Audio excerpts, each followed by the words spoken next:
বন্ধুরা। তো আজকে আবার দেখো রান্নাঘরে চলে এসেছি। ঠিক আছে, তো কী রান্না করছি দেখে নাও। তোমরা সবাই কেমন আছো? নিশ্চয়ই আশা করছি তোমরা সবাই ভালো আছো, সুস্থ আছো। সামনে পুজো, সবাই ভালোভাবে থেকো। ঠিক আছে।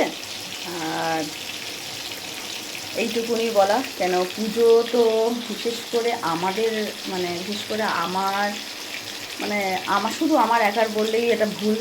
ঠিক আছে, পুজো মনে হয় না সেরকমভাবে কারোর, মানে মন খুলে যে একটা আনন্দ, মায়ের যে একটা পুজো আসছে, মা আসছে আসছে যেটা আগমন, সেইটা মনে হয় না এই বছর কারোরই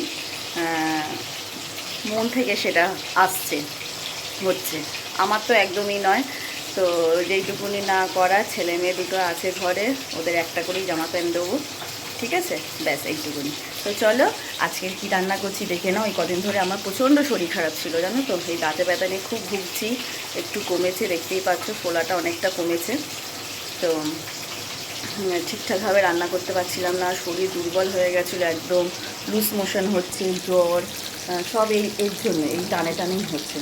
তো আজকের একটু শরীরটা সুস্থ আছে, সকালবেলা উঠেই ঝটপট মাছের বাজারে চলে গেছি, মাছ নিয়ে এসেছি। আজকে রান্না করছি মাছের ঝোল আর ভাত, আর কিছু করবো না। রুই মাছ নিয়ে এসেছি, মাছগুলো ভাজা করে নিচ্ছি।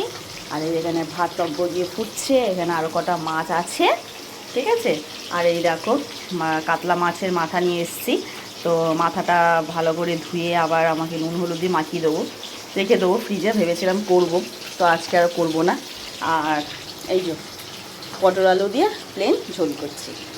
দেখো মাছের ঝোল রেডি হয়ে গেছে। এবার সব কচি কাঁচাদের খিদে পেয়ে গেছে, সব খেতে বসবে। কচি কাচার দল সব খেতে বসে গেছে স্কুল থেকে এসেই। এদিকে সোনাও খেতে বসে গেছে, ডুগো ওখানে বসে আছে, ওর খাবারটা বের করে রেখেছি।